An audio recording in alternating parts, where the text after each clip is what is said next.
The Great Gatsby, Chapter 1. In my younger and more vulnerable years, my father gave me some advice that I've been turning over in my mind ever since. Whenever you feel like criticizing anyone, he told me, just remember that all the people in this world haven't had the advantages that you've had.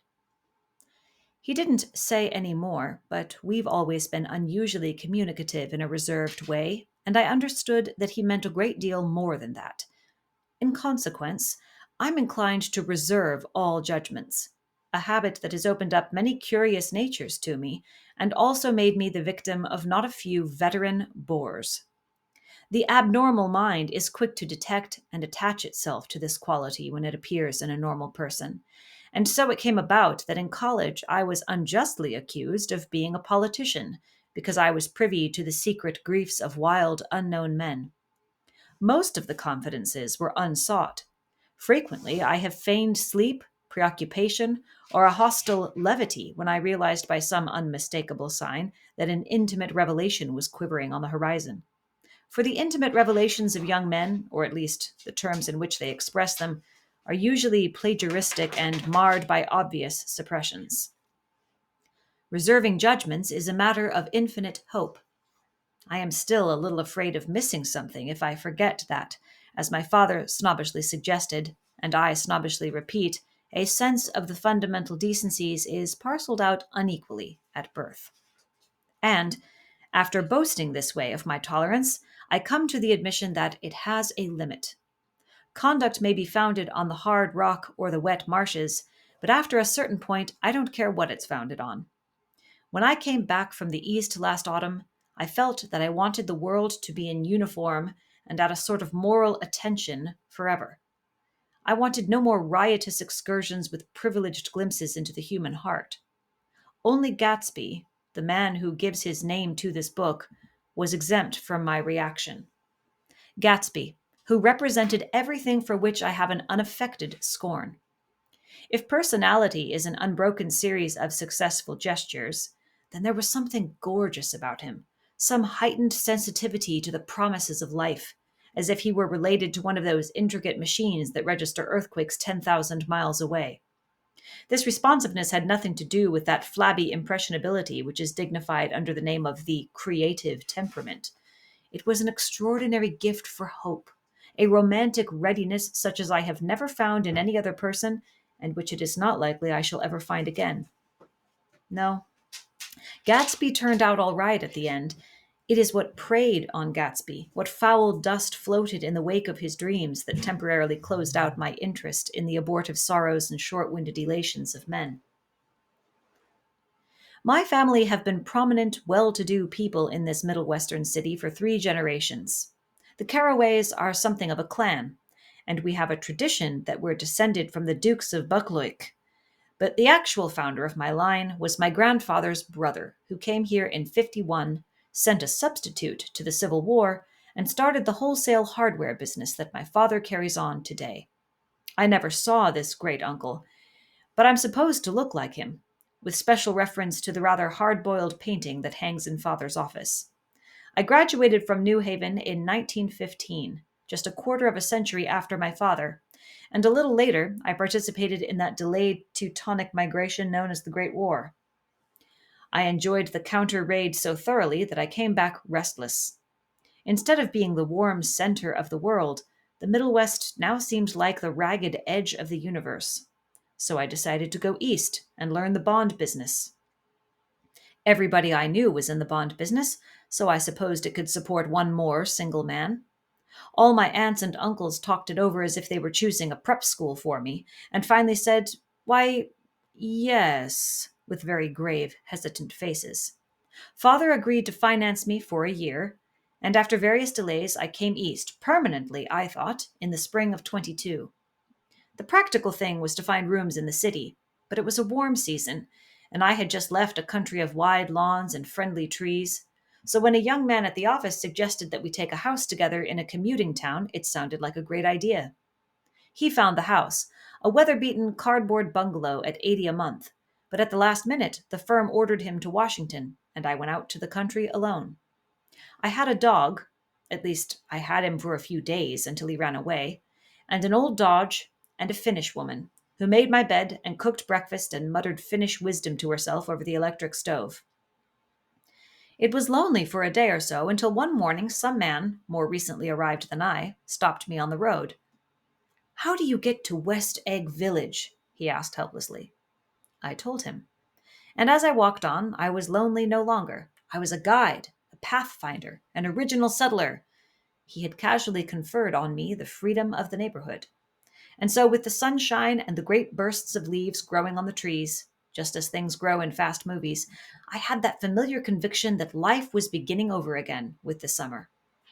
There was so much to read, for one thing, and so much fine health to be pulled down out of the young, breath giving air.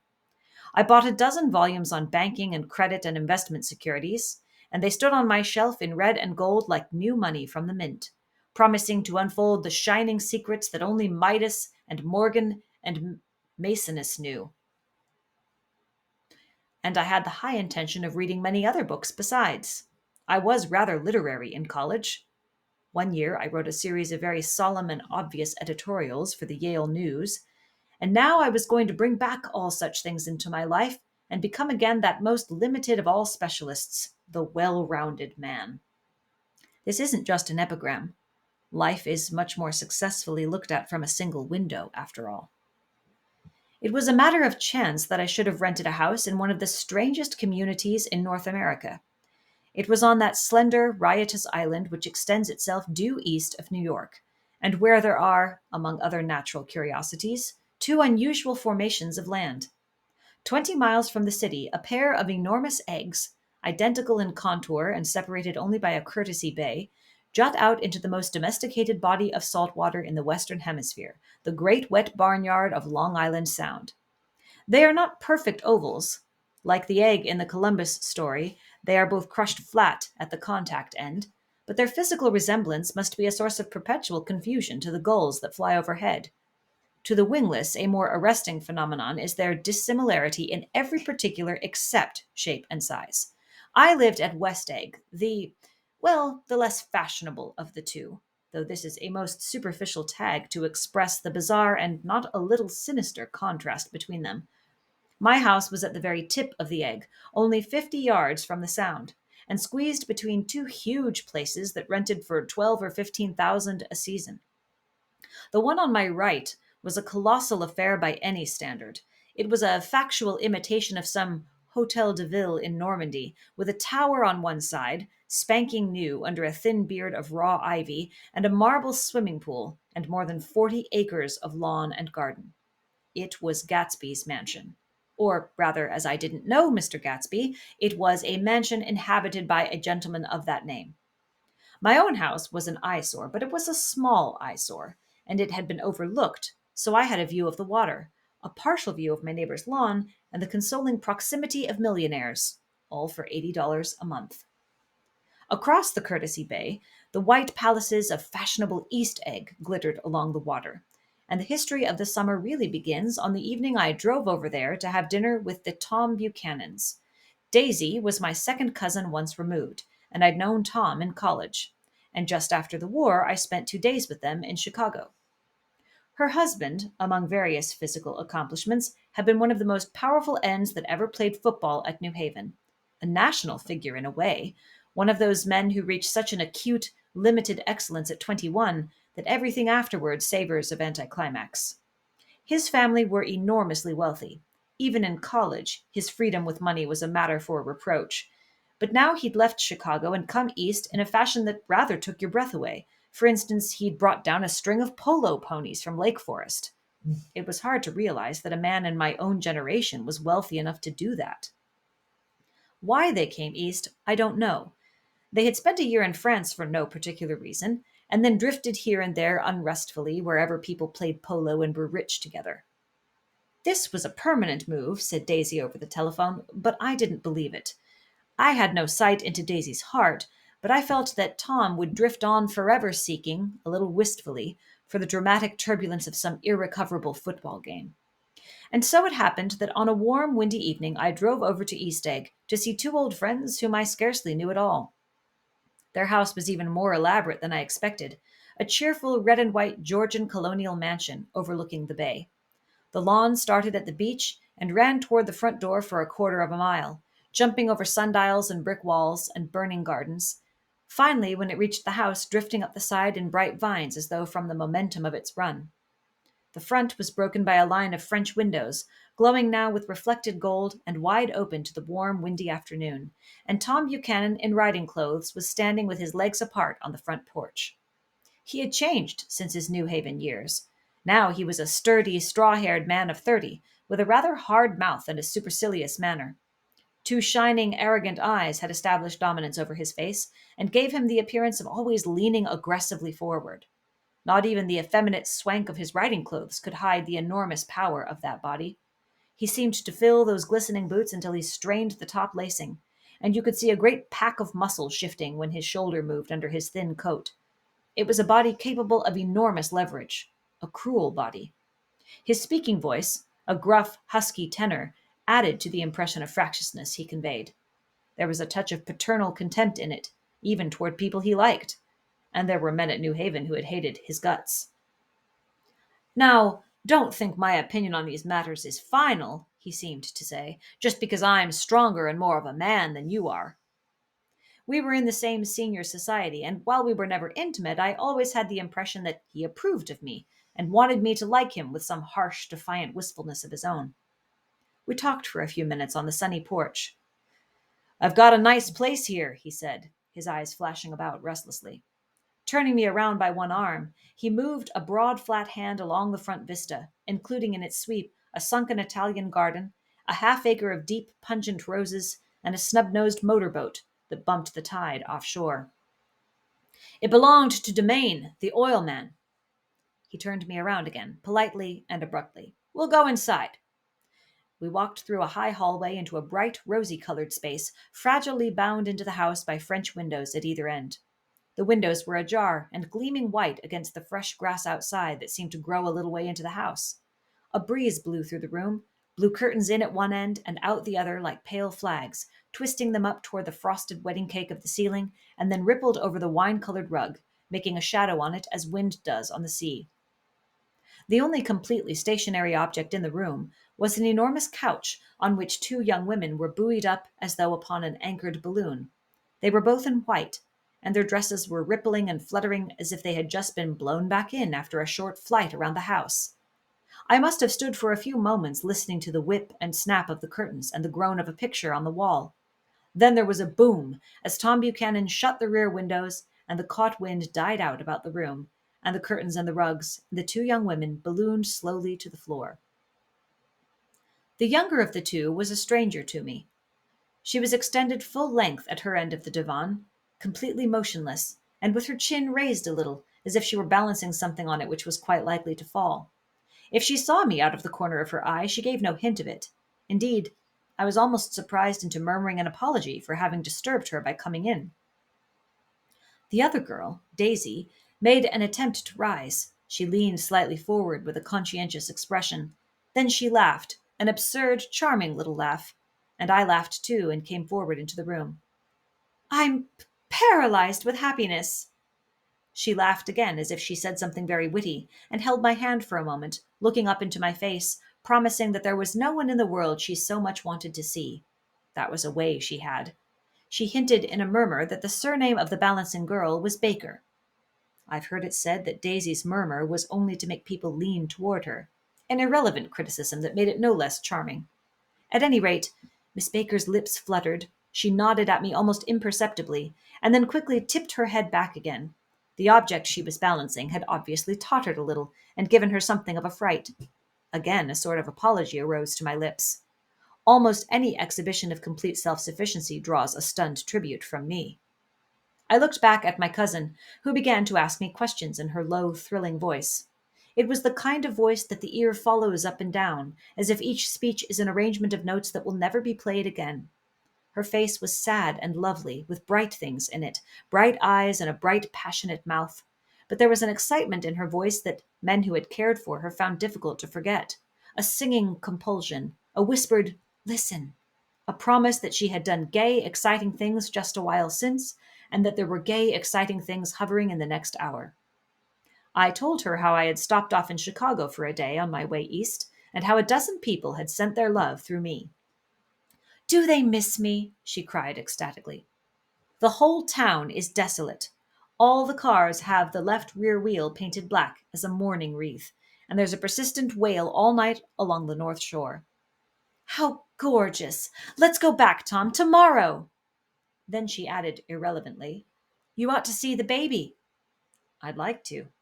She's asleep. She's 3 years old. Haven't you ever seen her?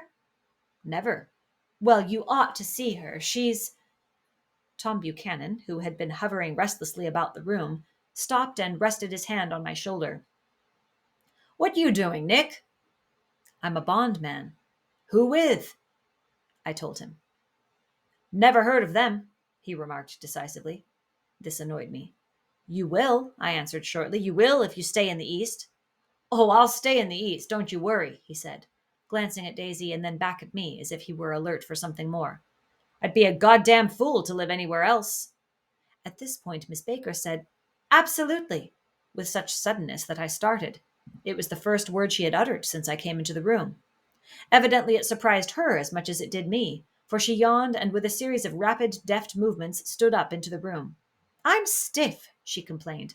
I've been lying on that sofa for as long as I can remember.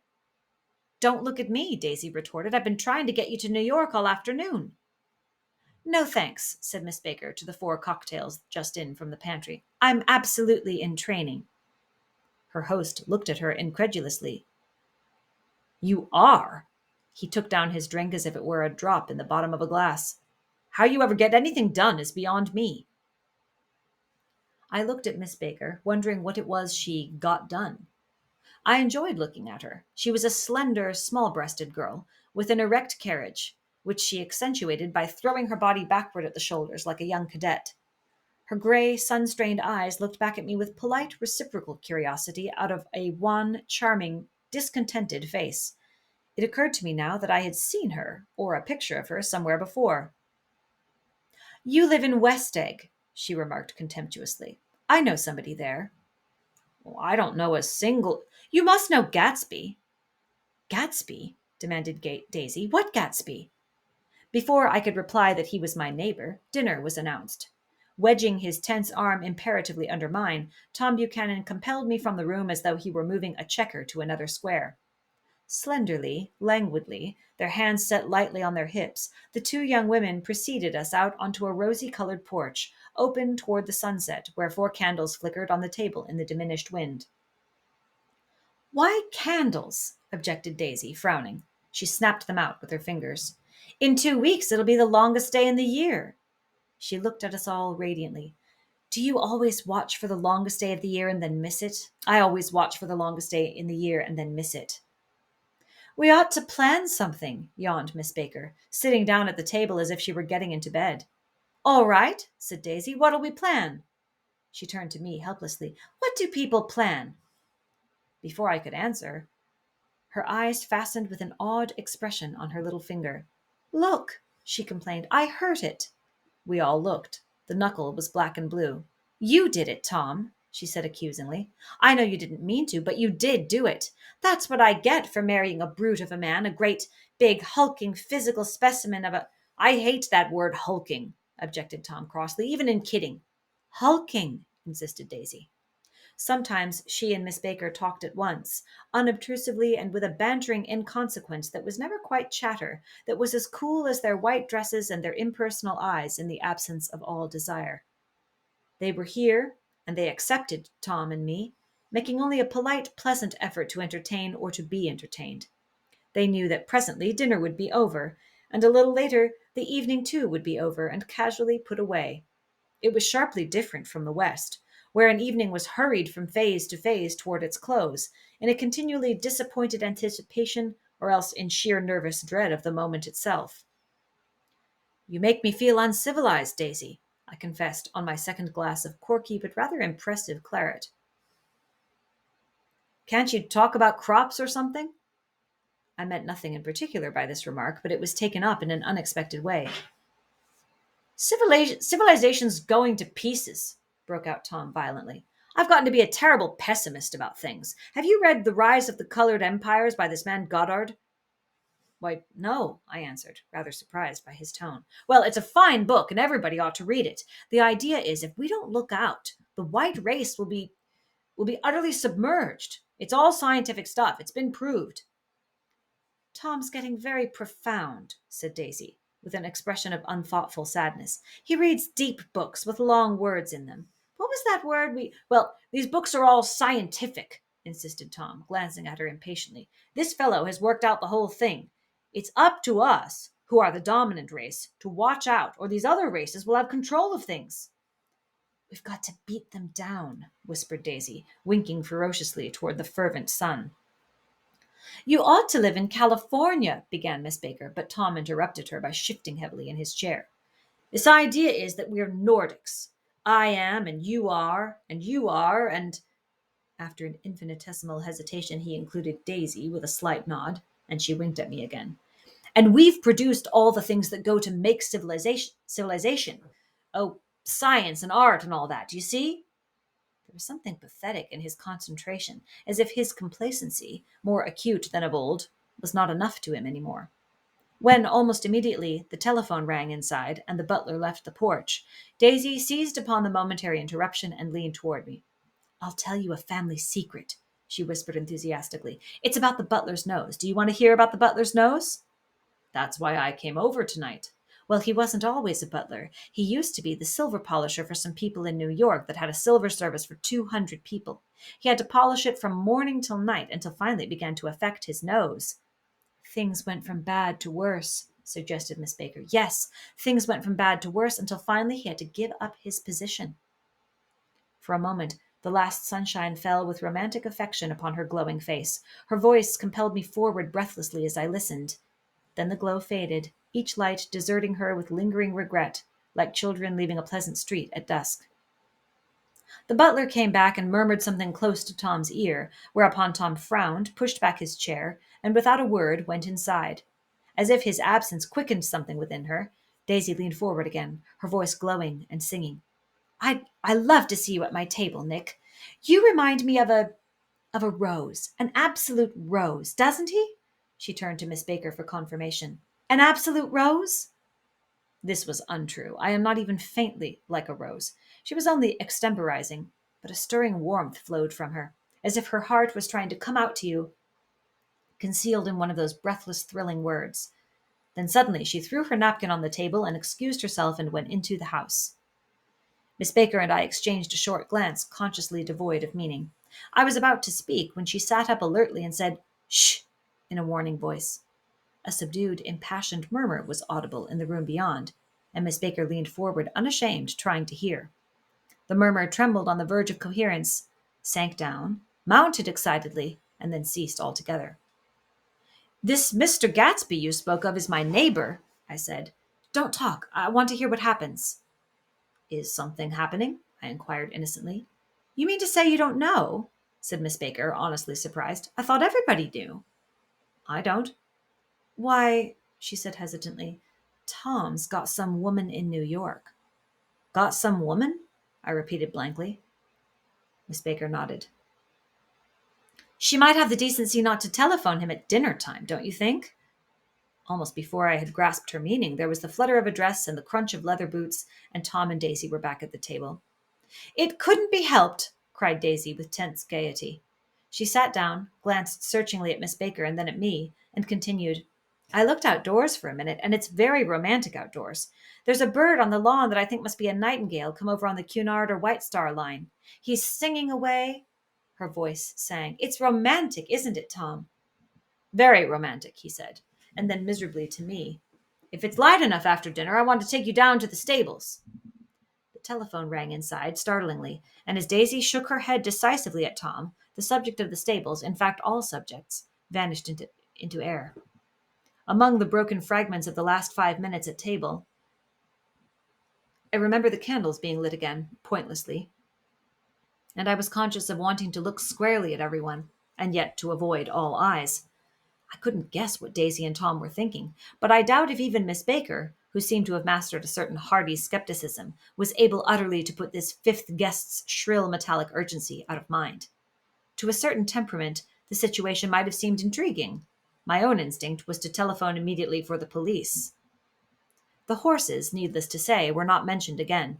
Tom and Miss Baker, with several feet of twilight between them, strolled back into the library, as if to a vigil beside a perfectly tangible body, while, trying to look pleasantly interested and a little deaf, I followed Daisy around a chain of connecting verandas to the porch in front. In its deep gloom, we sat down side by side on a wicker settee. Daisy took her face in her hands as if feeling its lovely shape, and her eyes moved gradually out into the velvet dusk. I saw that turbulent emotions possessed her, so I asked what I thought would be some sedative questions about her little girl. "We don't know each other very well, Nick," she said suddenly, "even if we are cousins. You didn't come to my wedding."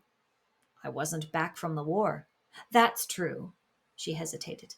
"Well, I've had a very bad time, Nick, and I'm pretty cynical about everything." Evidently, she had reason to be. I waited, but she didn't say any more, and after a moment I returned rather feebly to the subject of her daughter. "I suppose she talks and eats and everything?" "Oh, yes." She looked at me absently. "Listen, Nick, let me tell you what I said when she was born. Would you like to hear?" "Very much."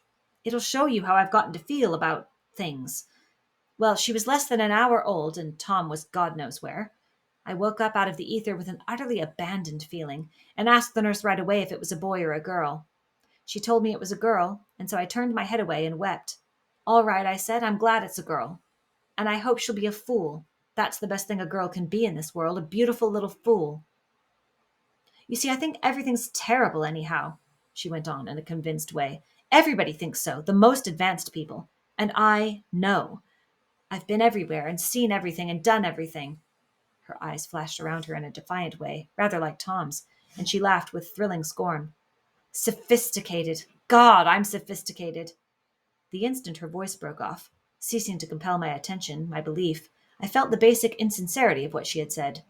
It made me uneasy, as though the whole evening had been a trick of some sort to exact a contributory emotion from me. I waited, and sure enough, in a moment she looked at me with an absolute smirk on her lovely face, as if she had asserted her membership in a rather distinguished secret society to which she and Tom belonged. Inside, the crimson room bloomed with light. Tom and Miss Baker sat at either end of the long couch, and she read aloud to him from the Saturday Evening Post, the words, murmurous and uninflected, running together in a soothing tune. The lamplight, bright on his boots and dull on the autumn leaf yellow of her hair, glinted along the paper as she turned a page with a flutter of slender muscles in her arms. When we came in, she held us silent for a moment with a lifted hand. "To be continued," she said, tossing the magazine on the table, "in our very next issue." Her body asserted itself with a restless movement of her knee, and she stood up. "10 o'clock," she remarked, apparently finding the time on the ceiling. "Time for this good girl to go to bed." "Jordan's going to play in the tournament tomorrow," explained Daisy, "over at Westchester." "Oh, you're Jordan Baker." I knew now why her face was familiar. Its pleasing, contemptuous expression had looked out at me from many rotogravure pictures of the sporting life at Asheville and Hot Springs and Palm Beach. I had heard some story of her, too, a critical, unpleasant story, but what it was I had forgotten long ago. "Good night," she said softly. "Wake me at 8, won't you?" "If you'll get up." "I will. Good night, Mr. Carroway. See you anon." "Of course you will," confirmed Daisy. "In fact, I think I'll arrange a marriage. Come over often, Nick, and I'll fling you together, you know, lock you up accidentally in linen closets and push you out to sea in a boat and all that sort of thing." "Good night," called Miss Baker from the stairs. "I haven't heard a word." "She's a nice girl," said Tom after a moment. "They oughtn't to let her run around the country this way." "Who oughtn't to?" inquired Daisy coldly. "Her family." "Her family is one aunt about 1,000 years old. Besides, Nick's going to look after her, aren't you, Nick? She's going to spend lots of weekends out here this summer. I think the home influence will be very good for her." Daisy and Tom looked at each other for a moment in silence. "Is she from New York?" I asked quickly. "From Louisville. Our white girlhood was passed together there. Our beautiful white—" "Did you give Nick a little heart-to-heart talk on the veranda?" demanded Tom suddenly. "Did I?" She looked at me. I can't seem to remember, but I think we talked about the Nordic race. Yes, I'm sure we did. It sort of crept up on us, and first thing you know, don't believe everything you hear, Nick, he advised me. I said lightly that I had heard nothing at all, and a few minutes later I got up to go home. They came to the door with me and stood side by side in a cheerful square of light. As I started my motor, Daisy peremptorily called, "Wait! I forgot to ask you something, and it's important. We heard you were engaged to a girl out west."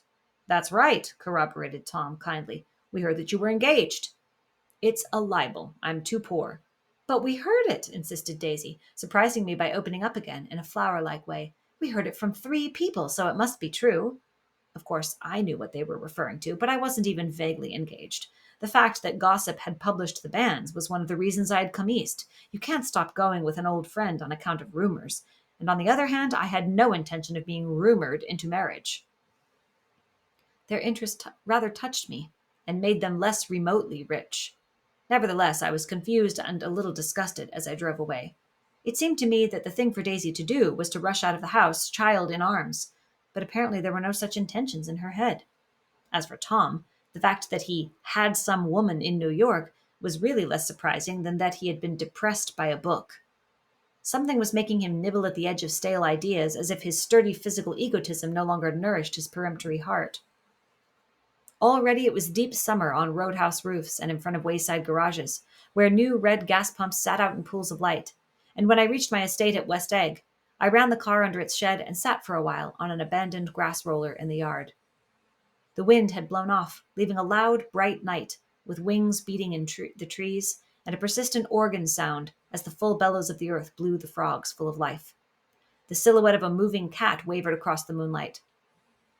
And turning my head to watch it, I saw that I was not alone.